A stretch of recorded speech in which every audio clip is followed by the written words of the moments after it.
रुको भाई, ये घर देख रहे हो, ये महल महल देख रहे हो? हाँ जी देख रहे हो। और ये किसका? एक सिपाही का है, सिपाही का, जवान का है, फौज का नहीं है, ये पुलिस का सिपाही है। और इसके ऊपर हमारे सेना के कर्नल मुकुल साहब हैं, जो बिल्कुल हाई कोर्ट में एडवोकेट भी, उन्होंने क्या कहा जरा उसको सुनिए।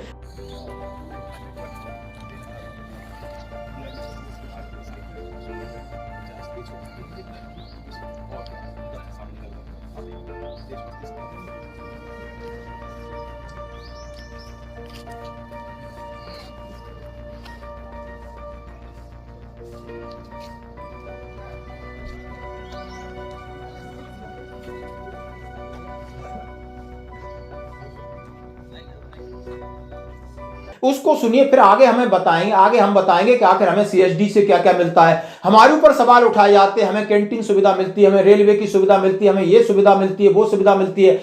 अरे हम पूरी जिंदगी में एक घर नहीं बना पाते, लाख 2 लाख का। और ये एक जवान, और जवान को मैं कहां ले जा रहा हूं, ये पुलिस का जवान। कौन सी पुलिस का? उत्तर प्रदेश पुलिस का जवान है। और ये पौष इलाके में, लखनऊ में शीश महल बना रखा है। आखिर आखिर क्या कह रहे हैं सर, ये जरा देखिए। बेकार में फौजी अपना जीवन बर्बाद कर रहे हैं चंद कुछ रुपयों की खातिर। पूरी जिंदगी नौकरी करने पर भी एक छोटा सा मकान बनाना मुश्किल है। असली मजा तो पुलिस और परिवहन विभागों में। देखिए इस महल को। और उन्होंने कहा, look at this, earlier it was a transport department clerk in MP and now it is a police constable in UP. ये उत्तर प्रदेश का एक है। आप देख सकते हैं लखनऊ के सबसे आलीशान इलाकों में, पॉश इलाकों में, सुशांत गोल्फ सिटी के स्थित आप एक आलीशान बंगला देख रहे हो।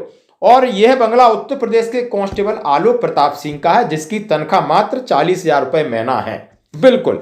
अब इसने क्या है, खांसी की दवा का एक वैन लगा था, उसका एक रैकेट था, और इस रैकेट के अंदर ये शामिल था। और इसने काफी करोड़ों अरबों रुपए कमाए और आलीशान घर द्वार बनाए।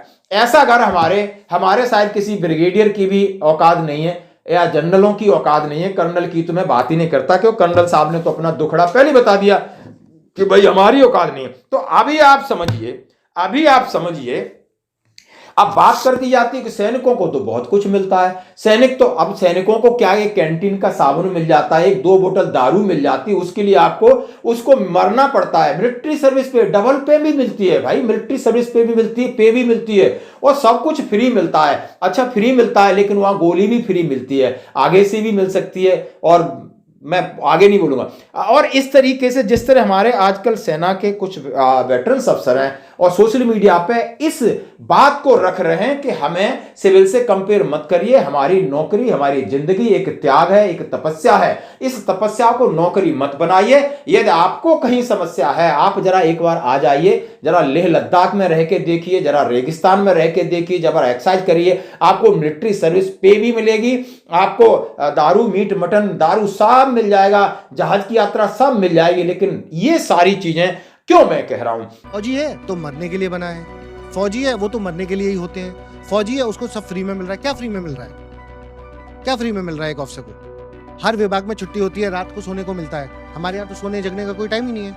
हर जगह जहाँ कुछ होता है, गुजरात में दंगा होता है, हाथ खड़े कर देते हो, भूकंप आता है, हाथ खड़े कर देते हो, कहीं बाढ़ आ जाती है तो आप हाथ खड़े कर देते। क्यों मैं कह रहा हूं कि लगातार हमारी चीजों को अनदेखी की जा रही, लगातार हमें डिग्रेड किया जा रहा है। पे कमीशन होता है तो हमें दूसरों को देखा जाता है, न तो हमारी 24 घंटे की नौकरी की कोई आज बात कर रहा है, ना हमारे त्याग और बलिदान की कोई बात कर रहा है, ना हमारे बीवी बच्चों का वो सेक्रीफाइस है, उनसे हम सालों भर दूर रहते हैं, उसकी कोई बात नहीं करता है। हमारे जेसीयू जवान अधिकारी हैंडीकैप्ड हो जाते हैं, सारी जिंदगी भर व्हील चेयर पे बैठे, कोई उनकी बात नहीं कर रहा। ये दर्द नहीं दिखाई देता। ये दर्द दिखाने के लिए हमारे अंदर वो दर्द है। और ऐसे सभी अधिकारियों से मैं रिक्वेस्ट करता हूं कि सोशल मीडिया पर ज्यादा से ज्यादा मुहिम चलाएं। अभी हम रिटायर्ड हो गए हैं, हमें पॉलिटिशियन पर अंगुली उठाने का अधिकार है, व्यवस्था पर क्यों? इस देश की सुरक्षा के लिए आप यदि जिंदा हो, लेकिन आपके भाइयों ने जान दी है, शहीद हुए हैं, विधवाएं बनी हैं, यतीम हुए हैं बच्चे। इस समाज ने कहीं कौन सा कैंप लगा करके ये समाज किसी भी कौन से ओकेजन पे बुलाता है, विधवाओं को जाकर के उनके घर जाता है? ये बिल्कुल भुला देने वाले हैं। और ये मैं कह रहा हूं कि अब और वक्त आ गया है। अब तो इतना गंदा वक्त आ गया है, गंदी चीजों का वक्त आ गया है कि आपको आगे आना होगा। यदि आप जनरल पद से रिटायर्ड हैं, लेफ्टिनेंट जनरल हैं, बड़े बड़े कोर कमांडर हैं, तो आपके बड़े फोरम में बातें नहीं कोई कहता है, आप लिखिए, आप हमें भेजिए, हम बात करेंगे, बिल्कुल कहेंगे। क्यों नहीं? क्योंकि सेना सबसे बड़ा पाक साफ इंस्टीट्यूट है। इस देश को बचाने के लिए बिल्कुल एक सेनाई है दोस्तों, इसके बाद कोई ऑप्शन नहीं। आपकी क्या राय? धन्यवाद।